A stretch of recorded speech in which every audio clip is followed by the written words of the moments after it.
नमस्कार दोस्तों, कैसे हैं आप लोग। स्वागत है आपका इस यूट्यूब चैनल पर। दोस्तों मैं आपको पढ़ाऊंगा आज केंद्र राज्य संबंध।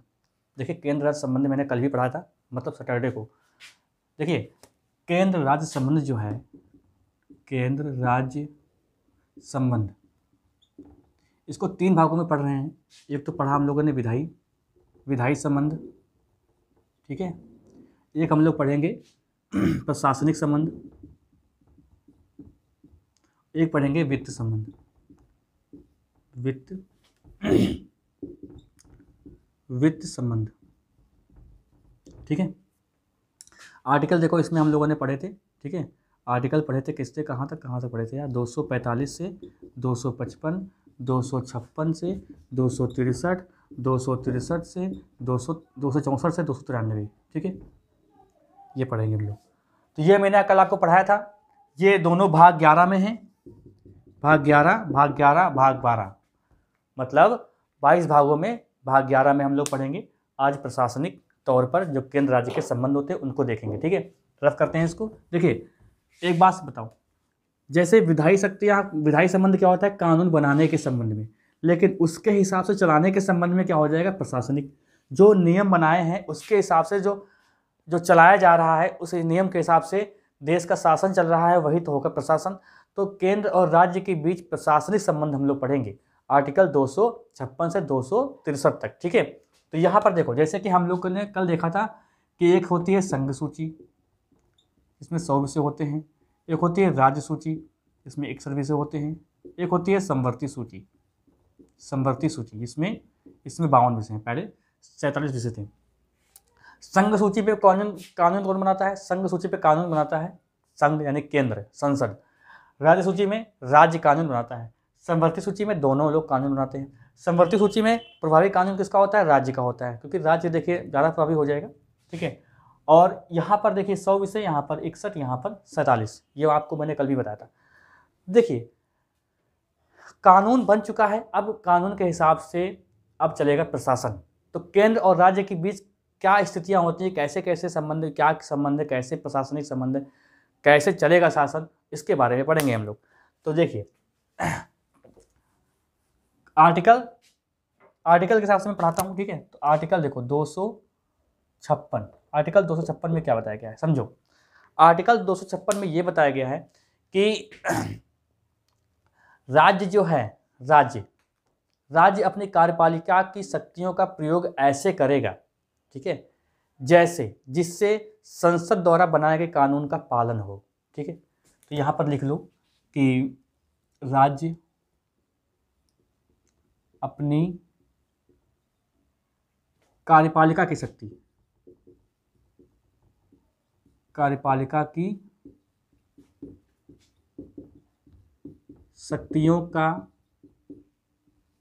प्रयोग ऐसे करेगा जिससे संसद द्वारा बनाए गए कानून का पालन हो, ठीक है। ऐसे नहीं कानून बनाएगा, ऐसी शक्तियों का प्रयोग नहीं करेगा कि संसद द्वारा कानून बनाएगा उसका पालन ना हो, ऐसे शक्तियों का प्रयोग नहीं करेगा, ठीक है।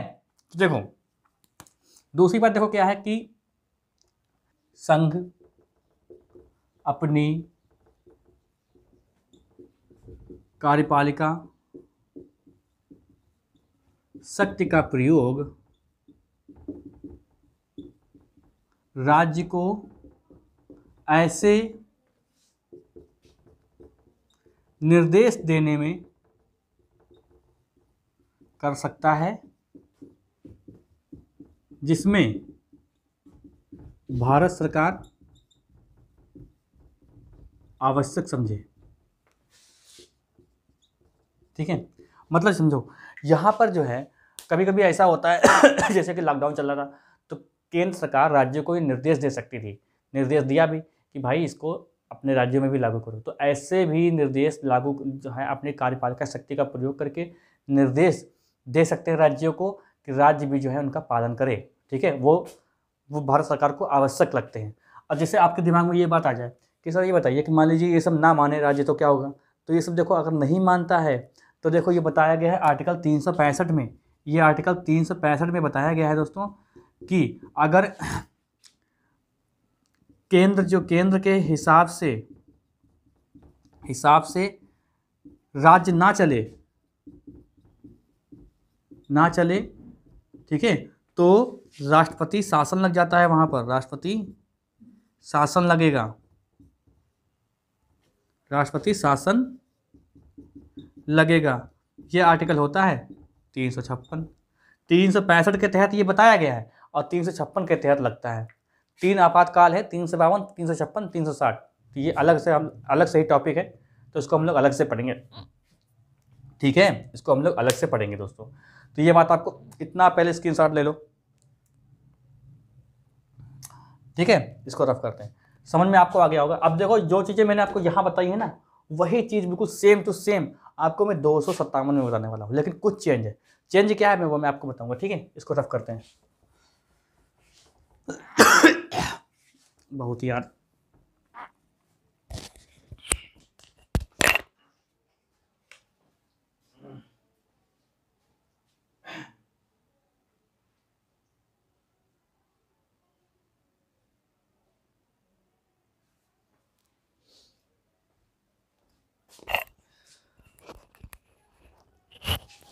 देखो बिल्कुल सेम चीज़ें मैं आपको यहाँ पे बताऊंगा, ठीक है।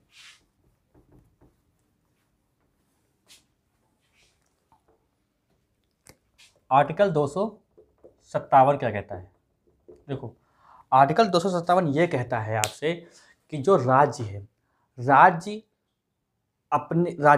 जो है अपनी कार्यपालिका की शक्ति का प्रयोग ऐसे करेगा कि संघ द्वारा बनाए गए कानून में बाधा उत्पन्न ना हो, ठीक है।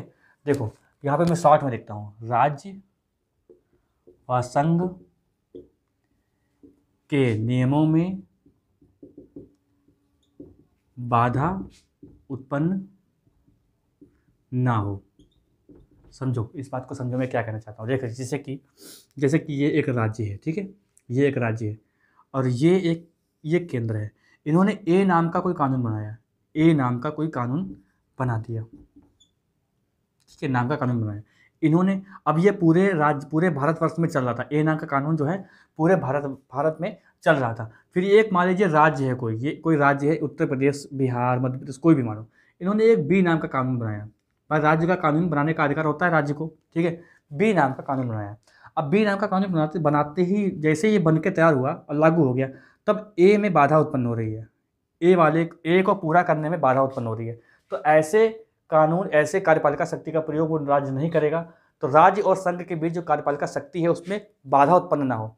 तो संसद के बीच जो संसद द्वारा बनाए गए पूरे भारत के लिए जो नियम थे उनमें बाधा उत्पन्न नहीं होनी चाहिए, ये बात कही जा रही है। और जो पहले में कहा गया था कि देखो, पहले में मैंने क्या बताया कि पालन करे, तो भैया देखो यहाँ पर ये भी समझ लो कि ऐसा है कि जैसे बी ने कानून बनाया, तो बी का कानून ठीक है, अपनी जगह ठीक है, लेकिन ए का भी पालन करना जरूरी है, ए का जो है पालन करना जरूरी है, ऐसा कानून बनाना चाहिए, ठीक है। समझ में आ गया होगा आपको, इसको रफ करते हैं। अब देखो अगली चीज़, देखो इसी में देखो क्या है कि जो राज्य है, जो संघ है, संघ जो है अपने कार्यपालिका की शक्तियों को पूरा करने के लिए राज्यों को निर्देश जारी कर सकता है। तो संघ जो है, संघ राज्यों को अपनी कार्यपालिका शक्तियों को पूरा करने के लिए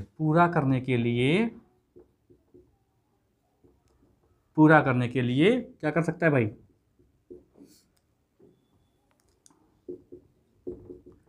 निर्देश दे सकता है, ठीक है। ये पूरा करने के लिए निर्देश दे सकता है। अब समझो यहाँ पर, जैसे कि मान लीजिए ये एक केंद्र है, संघ है ये, ठीक है, इसके पास बहुत सारे काम हैं, तो ये अपने कामों को पूरा करने के लिए राज्यों को निर्देश दे सकता है। जैसे मान लीजिए कि इसके पास क्या है कि एक मान लीजिए रेलवे का काम है, तो ये राज्यों से कह सकता है कि देखिए जो रेलवे की जो सुरक्षा है, रेलवे की जो संपत्ति की रक्षा है, वो आप अपनी तरफ से अपने हिसाब से डील करिए। जैसे प्राथमिक विद्यालय में जो अल्पसंख्यक हैं उनको अपनी मातृभाषा सीखने का बढ़ावा दीजिए, ठीक है।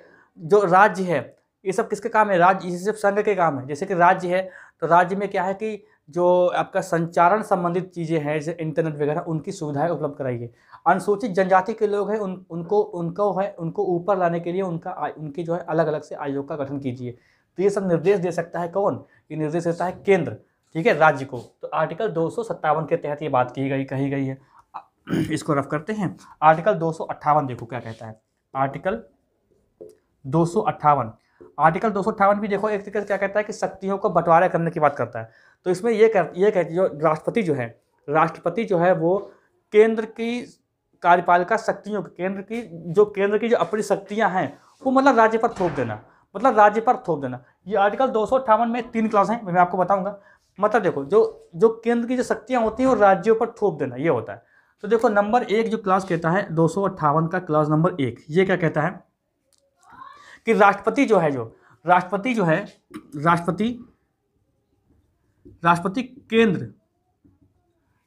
केंद्र के जो कार्य होते हैं वो अधिकारियों द्वारा, केंद्र के कार्य जो होते हैं, राष्ट्रपति जो केंद्र के कार्य राज्य के अधिकारियों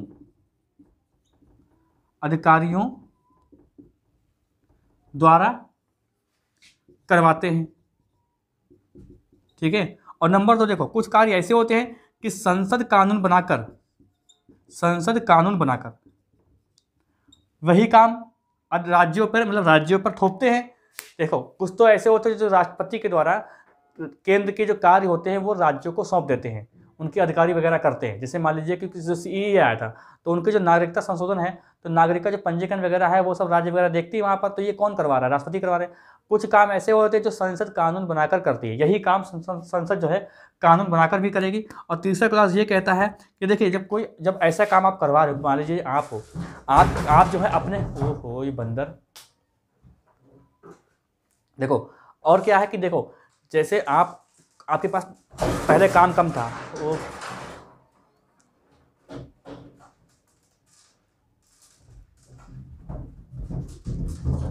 सब बंदर इतना उठा पटक कर रहे हैं। देखो जैसे आपके पास कोई काम है, ठीक है, कम काम था, आपके पास ज़्यादा काम हो गया, तो आपने उस काम को करने के लिए कुछ लोग रख लिए। अब लोग रखे हैं तो भैया उनको कुछ खर्चा भी तो चाहिए। तो जो अतिरिक्त जो व्यय होता है, जो अतिरिक्त व्यय का बोझ कौन ढोएगा? वो केंद्र ढोएगा। ऐसा नहीं है, अतिरिक्त व्यय को पूरा कौन करेगा? केंद्र करेगा। जैसे मैंने क्या किया, मैंने जो है किसी को ठेका दिया है कोई काम करने के लिए, ठीक है। अब उस काम में ऐसा हुआ कि बहुत ज़्यादा जरूरी कुछ काम हो तो उसने और भी लोगों को रखा है, तो उसका जो अतिरिक्त खर्चा आएगा वो मैं ही तो देखूंगा। अब ऐसा नहीं है कि राज्य को खर्चा झेलना पड़ेगा, ये केंद्र खर्चा ही देगा। तो ये केंद्र जो है ये 258 में ही आपको बताया गया है। अब आर्टिकल 259 जो खत्म कर दिया गया है, आर्टिकल 259 को समाप्त कर दिया गया है। और आर्टिकल 260 क्या है? वो भारत सरकार के क्षेत्र के बाहर, मतलब जो भारत है उसके राज्य क्षेत्र के बाहर जो है वहाँ पर कुछ नियम कानून बनाना। तो इसको छोड़ते हैं, आर्टिकल 261 देखते हैं। आर्टिकल 261 क्या बताता है? देखो आर्टिकल 261 ये कहता है कि संघ और प्रत्येक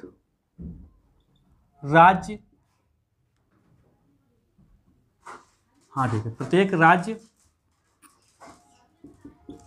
के सार्वजनिक क्रियाएं, ठीक है, अभिलेख, ठीक है, और न्यायिक कार्यवाहियां समस्त भारत क्षेत्र में पूरी विश्वास और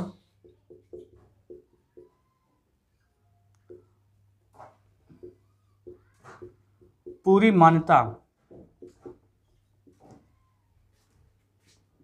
प्रदान करेगा। देखो इसका मतलब क्या है समझो। देखो इसका मतलब क्या है, जैसे मतलब ये कहा गया, जैसे मान लीजिए कि सुप्रीम कोर्ट ने आदेश दिया किसी पूरे भारतवर्ष में कोई नहीं, जैसे कि लॉकडाउन का कहा कि पूरे भारत में जो है लॉकडाउन लगाना है। तो ये क्या है कि इसको मतलब पूरे विश्वास और पूरी मान्यता के साथ पूरे भारतवर्ष में लागू किया जाएगा। ठीक है, तो ये बताया गया है 261 में कि कोई भी सार्वजनिक क्रियाएं हैं या उसका लेखा जोखा है या न्यायिक कार्यवाही है, तो अगर बता देता कि पूरे भारत में लागू होगा तो ऐसा कोई राज्य नहीं खड़ा होगा कि भैया हम नहीं मानेंगे। अगर पूरे भारत के लिए बनाया गया है तो वो पूरे विश्वास पूरी मान्यता के साथ लागू होगा, वो भारत क्षेत्र में पूरी विश्वास पूरी मान्यता उसको प्रदान की जाएगी, ये बताया गया है। आर्टिकल 262 देखो क्या कहता है, आर्टिकल 262 क्या कहता है देखो, आपने सुना, मैंने आपको बताया था कि जब दो राज्यों के बीच जब कोई विवाद होता है, जब दो राज्यों के बीच कोई विवाद होता है, तो मैंने आपको ये बताया था कि वहाँ पर क्या होता है कि सुप्रीम कोर्ट इसमें हस्तक्षेप करता है। लेकिन एक केस ऐसा है इसमें सुप्रीम कोर्ट के जो सुप्रीम कोर्ट की जो अधिकारता है उसको भी समाप्त कर देते हैं। वो 262 में है। जैसे मान लीजिए दो राज्यों के बीच कोई जल सीमा का विवाद है, ठीक है, देखो शॉर्ट में लिखता हूँ मैं, ठीक है, जल सीमा का विवाद संसद संसद निपटारा करेगी, संसद निपटारा करेगी। देखो जैसे कि ये एक राज्य है, एक ये उत्तर प्रदेश राज्य है, ठीक है, और ये बिहार है, ठीक है, इनके बीच कोई नदी आ रही है, तो उत्तर प्रदेश ने कहा कि हम यहाँ पे बांध बनाएंगे। अब यहाँ पर हो गया विवाद, क्योंकि बिहार कह रहा अगर आप बांध बनाओगे तो हमारे इधर जो है पानी नहीं आएगा, सूखा पड़ जाएगा। तो इन दोनों का जो विवाद है जल से संबंधित, ये संसद के पास जाएगा। संसद, अगर संसद कानून बनाती है तो इसमें सुप्रीम कोर्ट का भी हस्तक्षेप नहीं होगा, ठीक है। संसद का ही रोल होगा इसमें निपटारा करने के लिए। जैसे जल संबंधित है, कोई झरने से संबंधित है, कोई पहाड़, कोई मतलब घाटी से संबंधित है, ठीक है, तो उसका निपटारा कौन करेगी? संसद करेगी। और इसमें सुप्रीम कोर्ट की अधिकारता को भी समाप्त कर देते हैं इसमें। तो देखिए इसमें दो अधिनियम बने भी हैं। देखिए एक तो बना है नदी बोर्ड अधिनियम, नदी बोर्ड अधिनियम 1956, ठीक है, और अंतर्राज्यीय जल अधिनियम 1956। तो ये दो अधिनियम आपको याद रखने हैं। चलिए आगे देखते हैं, ट्रिब्यूनल बोलते हैं इसको रफ करते हैं। आगे देखते हैं अनुच्छेद 263, अनुच्छेद 263 को देखते हैं।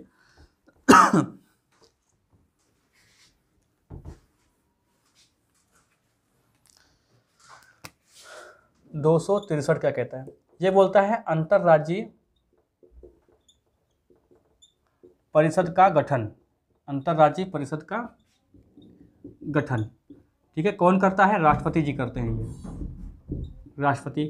देखो अंतर्राज्यीय परिषद का गठन किस लिए किया जाता है? तो देखिए दो राज्यों के बीच कोई विवाद है, उसको निपटाने के लिए या उनमें सहयोग करने के लिए अंतर्राज्यीय परिषद का गठन किया जाता है। तो पहली बार इसका गठन कब हुआ था? तो देखो गठन हुआ था इसका 18 मई 1990 और 10 अक्टूबर 1990 को बैठक हुई थी पहली, ठीक है। इसके अध्यक्ष कौन होते हैं? अध्यक्ष पीएम होते हैं। तो समझो जब ये अंतर्राज्यीय परिषद का पहली बार जब गठन हुआ था तब देखो क्या था कि राष्ट्रपति ने किया था। तो राष्ट्रपति कौन थे? वेंकट रमन थे। और पीएम कौन थे? वो थे विश्वनाथ प्रताप। सदस्य कौन कौन होते हैं इसमें? देखो सदस्य 6 कैबिनेट मंत्री होते हैं, 6 कैबिनेट मंत्री होते हैं, ठीक है, जो पीएम द्वारा मनोनीत होते हैं।